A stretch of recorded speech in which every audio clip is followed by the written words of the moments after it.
Bem-vindos a esta nossa exploração focada na economia angolana. Hoje temos em mãos fontes bastante interessantes. Temos dados detalhados do comércio externo ali entre 2013 e 2023, sobretudo nos plásticos e produtos de limpeza. Temos também um plano de negócios para uma iniciativa curiosa chamada Escola de Fabrico. E ainda alguns relatórios sobre acordos comerciais, como a Zona de Comércio Livre Africana, a SADC, e também estratégias de industrialização. A nossa missão, portanto, é tentar perceber melhor esta dinâmica das importações nestes setores que são chave e, claro, avaliar como é que uma proposta focada na produção local e na formação se poderá encaixar aqui. Ok, vamos talvez começar por olhar para os números do comércio externo. Eles pintam um retrato bastante claro, não é? Sim, sim, os números falam por si. No caso dos plásticos e dos seus artefactos, entre 2013 e 2023, as exportações angolanas foram quase simbólicas, diria. É verdade, são valores muito, muito baixos. Começaram, pronto, praticamente do zero e em 2023 andavam ali perto dos 5 milhões de dólares. Quase nada, se compararmos com o outro lado da balança. Exato. E nesse outro lado temos as importações. E aí os números são de uma escala, uau, completamente diferente. Em 2023, Angola importou perto de 450 milhões de dólares em plásticos. Uhum. E houve até um pico, acho que em 2014, que ultrapassou os 600 milhões, se não me engano. Exatamente. O que nos leva, claro, a um déficit comercial crónico e muito elevado neste setor. Estamos a falar de 445 milhões de dólares negativos só em 2023. É imenso. E talvez o indicador mais revelador seja mesmo a taxa de cobertura importação-exportação. Quer dizer, o valor que as exportações conseguem cobrir das importações. E nesse caso? Para os plásticos, em 2023, era de apenas 1%. 1%. O que é que isso significa, assim, na prática? Bem, significa uma dependência quase total do exterior para estes produtos. Sugere que a capacidade de produção interna ou é muito reduzida, ou pelo menos não consegue competir com os produtos importados, nem sequer satisfazer a procura interna. E esta fraca capacidade, pronto, pode ter várias raízes, não é? Talvez o acesso limitado a matérias-primas a preços competitivos, talvez lacunas na formação técnica específica para este tipo de indústria. Sim. Ou até mesmo um ambiente de negócios que, historicamente, se calhar não favoreceu este tipo de produção em menor escala. Percebo. E a história repete-se com os produtos de limpeza, sabões, detergentes e afins? É muito semelhante, sim. Embora os valores absolutos sejam um pouco menores, as exportações também são muito baixas, pouco mais de 3 milhões de dólares em 2023. Já as importações, nesse mesmo ano, foram superiores a 100 milhões de dólares e atenção que chegaram a ultrapassar os 200 milhões em 2013. Portanto, mais um déficit significativo, ali perto dos 105 milhões negativos em 2023. E a taxa de cobertura como fica? Fica um pouco melhor que a dos plásticos, é verdade, mas ainda assim muito baixa, cerca de 3% em 2023. Ou seja, também aqui a produção nacional parece estar muito longe de satisfazer as necessidades do país. A dependência externa é evidente em ambos os setores. No entanto, é curioso porque quando olhamos para o comércio total de Angola, incluindo todos os produtos, o cenário já é diferente. As exportações totais são muito, muito mais altas, andaram pelos 39 mil milhões de dólares em 2023. Sim, sim. E geralmente superam as importações totais, que ficaram nos 16 mil milhões nesse ano. Sim, isso resulta numa balança comercial global que é tipicamente superavitária para Angola. O excedente em 2023 foi de quase 23 mil milhões. A taxa de cobertura total é frequentemente superior a 200%. E o que é que isso sugere? Bem, o que isto sugere é que Angola exporta muito, em valor, provavelmente recursos naturais como o petróleo, que não estão detalhados nestas fontes específicas que temos, e depois usa essas receitas para importar uma vasta gama de outros bens. Então, este superávit global acaba por mascarar uma vulnerabilidade muito específica nestes bens de consumo mais básicos. É isso? Precisamente, mostra uma estrutura económica que é muito dependente da exportação de matérias-primas para conseguir financiar a importação de bens manufaturados essenciais, como são os plásticos e os produtos de limpeza. E como é que a situação de Angola se compara com a de outros países africanos ou mesmo com a média mundial? Há dados sobre isso? Sim, e a comparação é bastante elucidativa. Repara, em 2023, a África como um todo também era deficitária em plásticos, com um déficit de cerca de 20 mil milhões de dólares. Mas a sua taxa de cobertura era de quase 24%, Ah, bem mais alta? significativamente mais alta. E nos produtos de limpeza, o déficit africano era de quase 2 mil milhões, mas a taxa de cobertura era superior a 48%. Ou seja, o continente também importa mais do que exporta nestes bens, mas a sua capacidade relativa de produção interna é consideravelmente maior do que a de Angola. Entendo. E a nível mundial, como é? A nível mundial, o comércio nestes setores é muito mais equilibrado. Em 2023, nos plásticos, houve até um ligeiro excedente global, imagine, com uma taxa de cobertura de quase 101%. Uau! E nos produtos de limpeza, um déficit mínimo, com uma taxa de cobertura de quase 99%. Isto, claro, realça ainda mais a posição de Angola como extremamente dependente das importações nestas áreas específicas.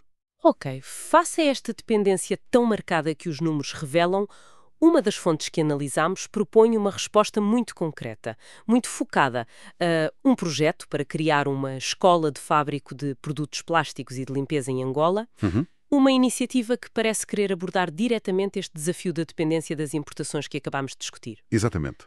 O conceito central parece ser a transferência aberta de conhecimento técnico.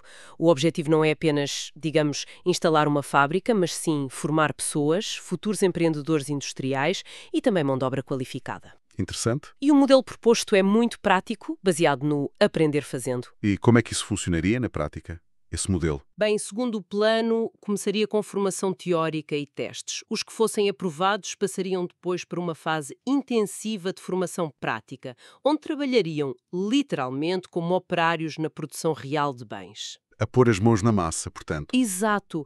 E um detalhe interessante é que toda a produção seria gravada e documentada para criar manuais de procedimento e material de formação contínuo. O plano também incentiva a partilha de conhecimento entre os formandos e até o envolvimento deles nas vendas. Para dar uma visão completa do ciclo do negócio, imagino. Sim, parece ser essa a ideia. O objetivo final seria capacitá-los para criarem os seus próprios negócios ou, no mínimo, serem muito procurados no mercado de trabalho. Faz sentido. E a proposta inclui formações específicas em cerca de 11 tipos de produtos de limpeza, desde limpa-vidros a lexívia, detergentes e também em 7 áreas ligadas aos plásticos, cobrindo desde a reciclagem e matérias-primas até técnicas de fabrico como injeção, para fazer tampas, por exemplo, e sopro para fazer bidões. Ok, parece bastante abrangente. E a questão do financiamento? Como é que uma escola destas se sustentaria? Mencionam isso? Mencionam, a ideia apresentada nas fontes é que a escola se autofinancia através da venda dos produtos fabricados durante a própria formação. Hum. É uma ideia engenhosa, sem dúvida, mas levanta questões importantes sobre a viabilidade, não acha? Quer dizer, conseguirá uma escola, especialmente nas fases iniciais, produzir bens com qualidade e preços competitivos face às importações massivas que existem? É uma ótima questão. A sustentabilidade financeira parece depender criticamente dessa capacidade de competir no mercado real. As fontes detalham como é que eles pretendem garantir essa competitividade ou acesso ao mercado. O plano de negócios detalha as fases de implementação, sim. Começa pela preparação do local, equipa, definição do primeiro produto. Depois segue-se a seleção e formação da primeira turma, o arranque da produção e das vendas. Mais tarde, foca-se em formações mais avançadas, incluindo em gestão e fábrico subcontratado e até no apoio à criação de empresas pelos formandos bem-sucedidos. Ok. Menciona o equipamento necessário, como máquinas de fábrica de produtos de limpeza e de formação em plásticos, e um cronograma inicial. No entanto, não aprofunda muito as estratégias específicas de competitividade de preço ou marketing face aos produtos importados. Fica um pouco em aberto. Percebo. Parece uma abordagem faseada e pragmática. Para começar, permite ir aprendendo e ajustando, o que é bom. Mas essa questão da competição no mercado será certamente um dos maiores desafios. No entanto, o duplo foco, produzir E formar capital humano é, sem dúvida, muito relevante para a sustentabilidade a longo prazo. Claro, mas uma iniciativa como esta não opera no vácuo, certo? Como é que esta ideia da escola de fábrico se encaixa então no panorama mais vasto das políticas angolanas e talvez dos acordos comerciais regionais? Exatamente. É fundamental perceber o ecossistema onde isto se insere, e as fontes dão-nos, de facto, algumas pistas importantes sobre isso. Temos, por exemplo, a AFES7A, a Zona de Comércio Livre Continental Africana. As fontes descrevem-na como um projeto ambicioso para criar um mercado único em África. Assim, um mercado enorme. O objetivo é eliminar tarifas na maior parte dos bens e reduzir outras barreiras ao comércio. Há até estimativas, como as do Banco Mundial, que apontam para um potencial significativo de redução da pobreza e aumento do comércio intra-africano, especialmente em produtos manufaturados. E Angola é membro. E o tamanho desse mercado potencial para os produtos em questão é considerável. As fontes indicam que em 2023 as importações totais dos países da AFCFTA foram de cerca de 3,5 mil milhões de dólares em produtos de limpeza e uns impressionantes 26,6 mil milhões em plásticos. Uau! Portanto, a longo prazo, se os produtos feitos em Angola, talvez por futuros formandos desta escola, conseguirem ser competitivos, este mercado alargado pode representar uma oportunidade real. E temos também a SADC, a Comunidade para o Desenvolvimento da África Austral, com objetivos semelhantes de integração regional, da qual Angola também faz parte. As importações neste bloco regional, embora menores que as da AFCFTA, também são significativas para estes produtos. Portanto, o contexto regional aponta para a criação de mercados maiores, o que, em teoria, poderia beneficiar a produção local. Mas e a nível nacional? Quais são as prioridades de Angola neste domínio? Bem, uma das fontes foca-se precisamente nas metas industriais de Angola. O grande objetivo, e isto é recorrente, é a diversificação económica, para reduzir a enorme dependência do petróleo e dos diamantes. Claro. As prioridades passam por desenvolver outros setores, como a manufatura e a agricultura, criar emprego, especialmente para a população jovem que avasta, e, ponto crucial, reduzir as importações de bens essenciais, como alimentos e bens de consumo, precisamente as categorias onde se encaixam os plásticos e os produtos de limpeza. O que coloca a proposta da Escola de Fabrico, então, em alinhamento direto com as estratégias nacionais. Faz todo o sentido. Sim, e a fonte menciona especificamente o PRODESI, o Programa de Apoio à Produção, Diversificação das Exportações e Substituição das Importações, que visa apoiar setores como o dos produtos de higiene. Fala também de outras iniciativas, como programas de privatização e a criação de zonas económicas especiais, as ZEEs, como a de Luanda-Bengo, que são áreas com benefícios fiscais e regulatórios para atrair investimento industrial. E quanto à capacidade de formação que já existe no país? O que dizem as fontes? Outra fonte indica que existem instituições públicas, como institutos politécnicos e centros de formação profissional. Reconhece que Angola tem uma população jovem e em crescimento, mas com taxas de desemprego elevadas, principalmente entre os jovens. Por isso, a formação profissional é vista como uma ferramenta essencial para aumentar a empregabilidade e a produtividade. Ok, então juntando todas estas peças, o que vemos? Vemos uma proposta de escola de fábrico que responde a uma necessidade clara, que é a dependência das importações. Vemos que se alinha com as políticas nacionais, como o PRODESI e a diversificação, e que potencialmente poderia beneficiar de um contexto regional de maior integração comercial, como a AFCFTA e a SADC. Isto, claro, se conseguir ser competitiva. E as fontes trazem também algumas ideias interessantes sobre como é que essa industrialização poderia ser estimulada, talvez para além de iniciativas isoladas como esta escola. Sim, há conceitos bastante sugestivos aí. Um deles é o do tecido da industrialização. A ideia base é que começar por indústrias de bens de consumo final, como os produtos de limpeza ou as embalagens plásticas, pode ser um ponto de partida estratégico. A produção destes bens, mesmo que inicialmente simples, pode, digamos, puxar por outras indústrias. Como assim? Puxar por outras indústrias? Pensemos nos produtos de limpeza. Eles precisam de embalagens plásticas, certo? Isto pode estimular a indústria local de plásticos por sopro para fazer as garrafas, por injeção, para as tampas e gatilhos. Se a indústria de plásticos cresce, aumenta a procura por reciclagem de plástico. Ok, estou a perceber a ligação. Exato.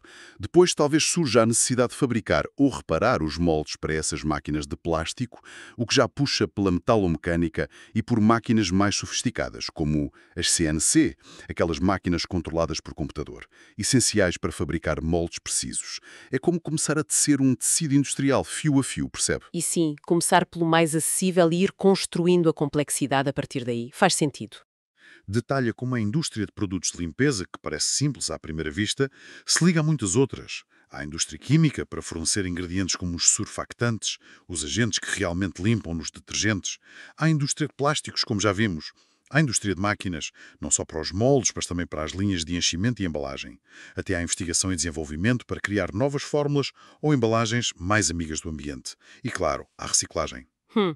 Isto mostra que a escolha destes setores pela escola de fábrico pode ser estrategicamente interessante, pelas suas múltiplas ligações e potencial de arrastamento.